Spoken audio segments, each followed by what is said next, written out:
آج میرا دل کر رہا ہے کہ میں آپ کے ساتھ یہ جو 20-25 منٹ کی ٹاک کرنے جا رہا ہوں اس میں ایک میسج آپ کو دوں. آج سے 25 سال پہلے میں کالج میں تھا, زمانہ طالب علمی میں ہم لوگ کالج میں پڑھا کرتے تھے. کاش ایسا ہو جائے کہ میں واپس جاؤں اور میں دوبارہ کالج کا اسٹوڈنٹ ہوں تو یہ 6-7 باتیں جو میں آپ کے ساتھ شیئر کرنے لگا ہوں یہ مجھے کوئی سکھا دے, کوئی بتا دے, تو شاید آج یہاں پہنچنے کے بعد میں کہوں گا اس سے زیادہ میں کامیاب ہوتا اگر یہ 6-7 باتیں مجھے پتا ہوتی. پہلی بات جو مسنگ تھی, جس کو میں آج بھی مسنگ سمجھتا ہوں کہ ہمارے اداروں میں یہ بات نہیں کی جاتی, پہلی بات مسنگ یہ تھی کہ ہمیں کوئی یہ نہیں بتاتا کہ زندگی میں آگے بڑھنے یا کامیاب ہونے کے لیے پیشن اور پروفیشن ایک ہونا چاہیے. صرف ڈاکٹر بننا, انجینئر بننا, بیوروکریٹ بننا یہ کافی نہیں ہے. آپ کو کبھی رک کے اندر جھاتی مارنی چاہیے اور تلاش کرنا چاہیے کہ اللہ نے مجھے کس کام کے لیے بنایا. امام مالک کا جملہ مجھے یاد آتا ہے. آپ کہتے ہیں انسان واحد مخلوق ہے جس کی 2 پیدائشیں. ایک پیدائش ہے ماں کے پیٹ سے دنیا میں آ جاتا ہے, دوسری پیدائش کا دن ہے جس دن وہ دریافت کرتا ہے میں دنیا میں آیا کیوں. اگر آپ سیلف ایکچولائزیشن کی طرف جاتے ہیں تو آپ کو پتہ لگے گا کہ پیشن پروفیشن ایک ہونے سے آپ کی کارکردگی زیادہ اچھی ہو جاتی ہے. سو ٹرینڈز کو فالو نہ کریں. کاش مجھے کو بتا دیتا کہ محنت ضائع نہیں ہوتی. میں اتنا محنتی نہیں تھا, انٹیلیجنٹ تھا, نمبر جلدی آ جاتے تھے, اتنا محنتی نہیں تھا. محنتی اب زیادہ جا کے ہوں, اب میں کام زیادہ کرتا ہوں. وجہ کیا ہے؟ میں کام زیادہ کرنے کی وجہ یہ نہیں ہے کہ کام زیادہ ہے, کام زیادہ کرنے کی آج وجہ یہ ہے کہ میرا یقین بیٹھ گیا اللہ محنت ضائع نہیں کرتا. اور یہ اللہ کا نظام اتنا زبردست ہے کہ آپ کی کئی محنتوں کے جو رزلٹس ہیں وہ کسی اور وقت میں جا کے ملتے ہیں. جو آپ سٹرگل کر رہے ہوتے ہیں, آپ میں سے کوئی دور سے چل کے آ رہا ہے, آپ میں سے کوئی پیدل چل کے آ رہا ہے, کوئی ایفرٹ کر رہا ہے, کوئی کوشش کر رہا ہے, کسی کے والدین کے پاس پیسہ نہیں ہے, وسائل نہیں ہے, فیس کیسے دے رہے ہیں, یونیفارم کیسے لے کے دے رہے ہیں, تو یہ یاد رکھیے گا محنت ضائع نہیں جائے گی. محنت کے رزلٹ کا ٹائم بدل جاتا ہے لیکن محنت ضائع نہیں جاتی.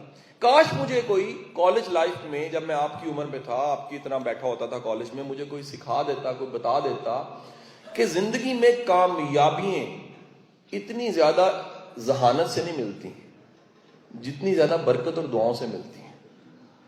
میں بڑا کھوٹا انسان, بڑی دفعہ میں نے ڈھونڈا ہے اور اپنی تنہائی میں بیٹھ کے میں نے اللہ کا شکر ادا کیا اور ڈھونڈا کہ راز کیا ہے. تو مجھے راز ایک ہی ملا ہے. میں نے ڈھونڈا ہے کہ میں شاید اتنا قابل شاگرد نہیں تھا جتنا مؤدب بیٹا تھا. میں اتنا قابل شاگرد نہیں تھا جتنا میں تابع دار اسٹوڈنٹ تھا, اور اس تابع داری نے مجھے بہت ریوارڈ دیا. حضور والا آج سے طے کر لیجئے کہ اگر آپ نے بڑا انسان بننا ہے تو اپنے گھر میں جو آپ کے بزرگ ہیں ان کا ادب اور محبت ان سے شروع کریں. آپ ادب کر کے دیکھیں. مجھے واصف علی واصف کا یہ جملہ بڑا اچھا لگتا ہے. وہ کہا کرتے تھے کبھی اپنے بزرگوں کو یہ نہ کہو میرے لیے دعا کریں, بے جی میرے لیے دعا کریں, ماں جی میرے لیے دعا کریں, ابا جی میرے لیے دعا کریں, کبھی نہ کہیں, بلکہ اپنے کرتوت ایسے کریں کہ وہ دعا کریں آپ کے لیے, حرکتیں ایسی کریں کہ اپنی دعا کریں. تو کاش مجھے کوئی بتا دیتا کہ والدین کی دعائیں, استاد ٹیچرز کی دعائیں, مینٹورز کی دعائیں, ماں کی دعا, والد کی دعا جو ان سی ہے وہ نلائق کو, کھوٹے کو بھی کھڑا کر دیتی ہے. یہ بتا دیتا میں اور ادب کر لیتا. چوتھا سبق میں بتانا چاہوں گا کہ میں نے ڈھونڈا کہ میں ساری زندگی اپنی کم علمی, اپنی نلائکی کی وجہ سے فلم کے 3 گھنٹے کے ہیرو کو اصلی ہیرو سمجھتا. کاش مجھے کوئی کالج کا پروفیسر یہ بتا دیتا کہ 79 میں دی 100 بک جب آئی تھی مائیکل ہارٹ کی, تو اس نے پوری ریسرچ کے بعد اور دنیا کے ہر بڑے انسان کو ماپنے, اس کے کنٹریبیوشن کو دیکھنے کے بعد یہ ڈکلیئر کیا کہ دنیا کے 100 مؤثر ترین ناموں میں پہلا نام نامی محمد رسول اللہ کا. کاش مجھے کو بتا دیتا. اگر یہ مجھے کو بتا دیتا تو مجھے پتہ لگتا کہ اصل ہیرو وہ ہوتا ہے جو بیٹی آتی ہے تو چادر بچھا دیتا ہے. کوئی مجھے بتا دیتا کہ اصل ہیرو تو پتھر کھا کے دعائیں دے رہا ہوتا ہے. کاش مجھے کو بتا دیتا کہ اصل ہیرو تو معاف کرتا ہے. کاش مجھے کو بتا دیتا کہ اصل ہیرو تو اس بڑھیا کے بھی گھر پہ چلا جاتا ہے جو روز کوڑا پھینکا کرتی تھی اور اس کی بھی عادت کر لیتا ہے. میری ہیرو کی ڈیفینیشن جو اتنی دیر سے بدلی جاتی 40 سال کی عمر میں, آج تو میرا ایمان ہے اس بات پہ کہ سرکار دو عالم صلی اللہ علیہ وسلم کے قدموں کی خاک پہ بھی ہم نثار. لیکن کاش یہ جذباتیت میری پہلے ہوتی اور مجھے کوئی کلاس کا ٹیچر, میرا مینٹور بتاتا کہ تم نے دنیا کو پڑھنا ہے, وہ 100 کو پڑھنا ہے, لیکن سب سے پہلے رسول کریم کی سیرت کو پڑھ لو. یہ اگر کوئی بتا دیتا تو میرا پیرامیٹر یہ بدل جاتا. مجھے پتہ لگتا کہ صرف جھنڈے والی گاڑی سے بڑا نہیں ہوتا, صرف اسکواڈ سے انسان بڑا نہیں ہوتا, عہدوں سے بڑا نہیں ہوتا, کردار کا بڑا انسان ہوتا ہے. آج میں سوچتا ہوں کہ کاش کوئی مجھے تب کندھے پہ ہاتھ رکھ کے کہہ دیتا کہ نتھنگ از امپاسبل. آج میری 8 کتابیں ہیں, میرا دل کرتا ہے کہ میں دنیا کے ہر ٹیچر کو جا کے کہوں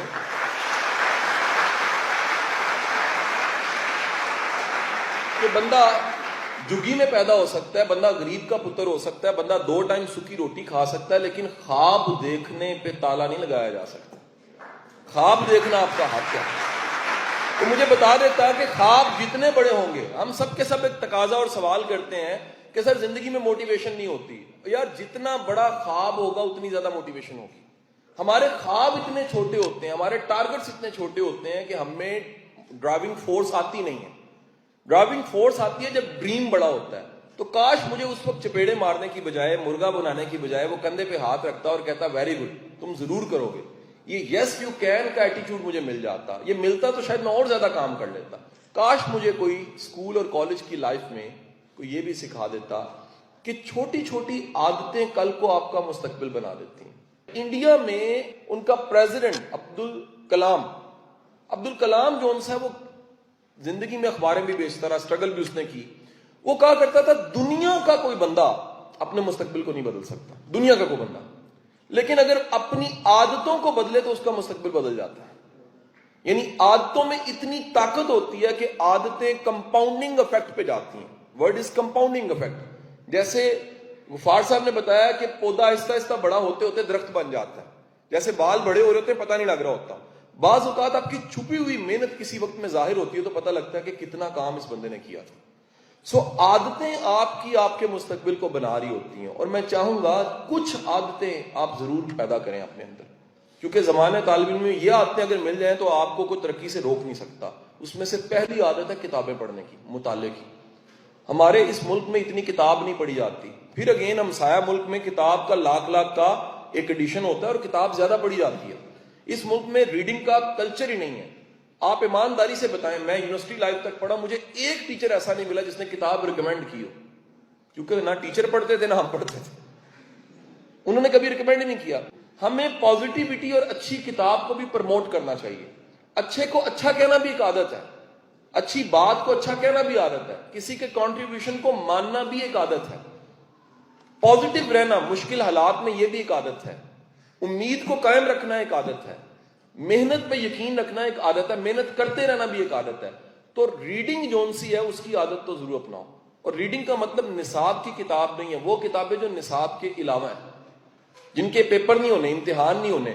کیونکہ میرا ماننا یہ ہے کہ وہ کتابیں جو آپ نصاب میں پڑھتے ہیں وہ امتحانوں تک کام آتی ہیں, لیکن وہ کتابیں جو آپ نصاب کے علاوہ پڑھتے ہیں وہ زندگی کے امتحانوں میں کام آتی ہیں, وہ زندگی کو بہتر بناتی ہیں. دوسری ہیبٹ آپ ذرا ضرور اپنائیے, وہ پلاننگ کی عادت ہے. میں بڑے لوگوں میں, قابل لوگوں میں کمی دیکھتا ہوں, ان میں پلاننگ نہیں ہوتی. وہ ڈے کو ڈیوائڈ نہیں کرتے, وہ مہینے کو ڈیوائڈ نہیں, ہفتے کی تقسیم اچھی نہیں کرتے, ریسورسز کی تقسیم اچھی نہیں کرتے. پلاننگ ایک ایسی ہیبٹ ہے جو آپ کی زندگی میں آپ کے تھوڑے وقت کو زیادہ وقت بنا دے گی. ایک بہت بڑا ادب میں نام ہے سید قاسم محمود صاحب. ان کے انتقال سے چند دن پہلے ایک تقریب تھی اور میں اس تقریب میں موجود تھا.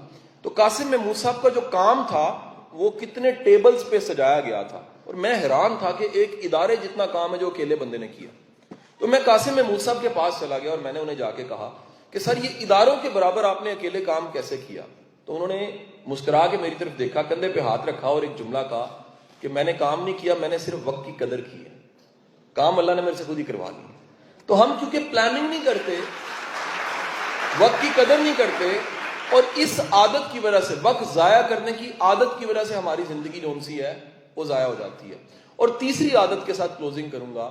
عادت بنا لیں بیٹا زندگی میں کہ جس کو اللہ نے عزت دی ہے اس کو ضرور عزت دینی, جس کو اللہ نے ویلیو دی ہے اس کو ضرور ویلیو دینی. آپ دیکھیے اس ملک میں کہانی تھوڑی نہیں ہے.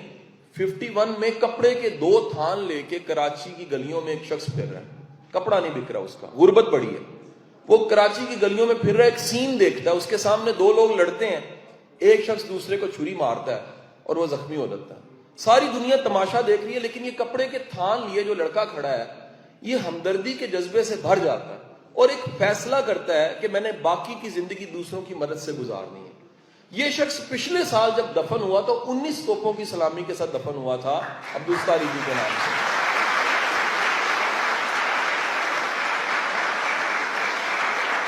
ایدی صاحب کی پوری زندگی, اگر آپ سٹرگل اور ہوپ کی بات کریں تو ایدی صاحب کی پوری زندگی سٹرگل اور ہوپ کی تھی.